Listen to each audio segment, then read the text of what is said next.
When you look at the structure of the Catholic Church, when you look at a diocese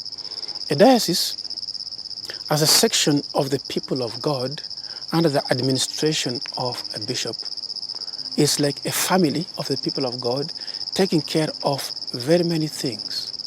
Takes care of education, takes care of health, takes care of social needs, takes care of many things. Okay.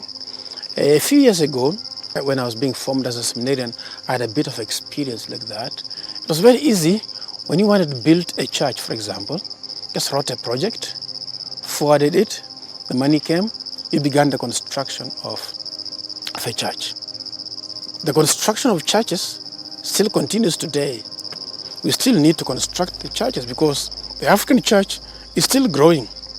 The Kenyan church is still growing. Myself, in the Archdiocese of Kisumu, the diocese is still growing. We are opening more parishes. To open more parishes means to build churches. To build churches means to build houses. To build houses means to build convents. To build convents means to take care of all these people who are going to be involved in evangelization. The priests, the brothers, the sisters, the catechists, and all of them. And I think the growth of the church in Africa today is a gift of God which we should not underestimate. We should embrace it. We should safeguard it zealously because we could lose it. God has given us as a gift. Now, all these expenses in former times used to be catered for by somebody else and you are comfortable. When somebody says the Catholic Church is rich, yes, Catholic Church is rich because we have brothers and sisters who are generous somewhere willing to help us in that particular sense. And time is coming for us to reinterpret that richness. We are rich because we as brothers and sisters of somebody else, we are willing to help them for their church to grow. That is true wealth. That is true richness as a church. Schools were founded by our forefathers. Hospitals were set up by our forefathers. And some of these institutions are still very relevant in society today. We're having, for example, a very serious challenge with our hospitals today. Some of them are having to have their staff go for months without salaries. Why? Because they're not getting reimbursement from NHIF. Okay. Or those kind of, and yet these facilities in some of the places, they are the only ones available to the people. There is no other facility. The church was bold enough to establish them even in the remotest of places. As much as people say the Catholic Church is rich, what they don't say is the one that is also bold to go to the remotest places. When you go to the remotest places, you need resources. Of course, we trust in God. He gives us to look after our people. But time is coming with the African church, the Kenyan people, to begin helping ourselves. For example, I am in Kisumu. Am I in a position to help somebody who is more needy than myself in my country, in my same diocese? I find myself in the city of Kisumu. Not everybody stays in Kisumu. The diocese is large. The country is large. The needs are many. We need to look for transport for our priests. In former times, all vehicles used to come from out.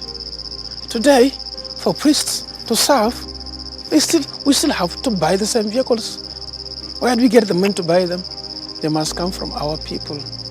This is the reality on the ground. Our oldest seminary in the country is St. Thomas Aquinas Seminary, which was built in the early 60s, around 1963. Obviously, it was well built, but the buildings are normal progress with time, begin to age. They require touch-up here and there.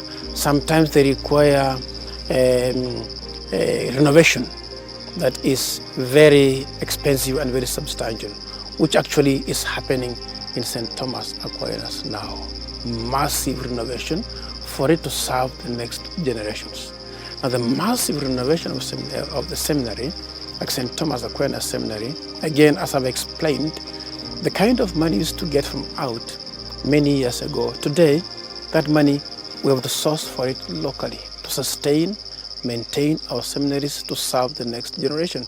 But not only St. Thomas Aquinas, because Mabanga came about 10 years after, from 1974. And the effects are almost similar. St. Mary's Major Seminary came about 10 years after. The effects are also almost similar. The Teenager Seminary almost around the same time. So today, as we speak, for example, all our 4 major seminaries require massive renovation for them to continue serving our country. Now, those are huge sums of money. That alone, to renovate, today, hardly anybody gives you money to do a building, especially when it is church-related. People can give you money to build social structures and so on. What do you say about church, about the seminary? Few people are willing to give you money from out there to renovate a seminary. Few, very few. So that falls on our shoulders.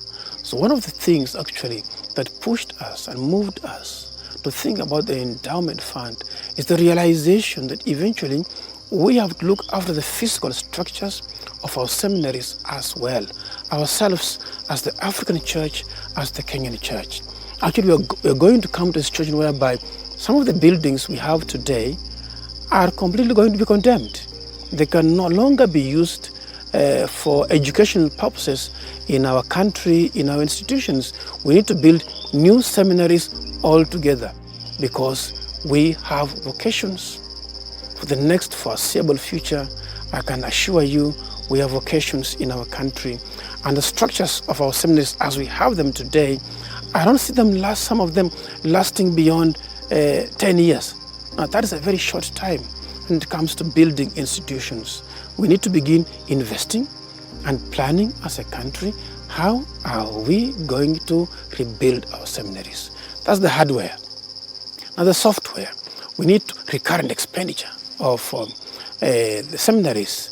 Today, every diocese is paying up to 85,000 shillings per seminarian per year. Currently, 85.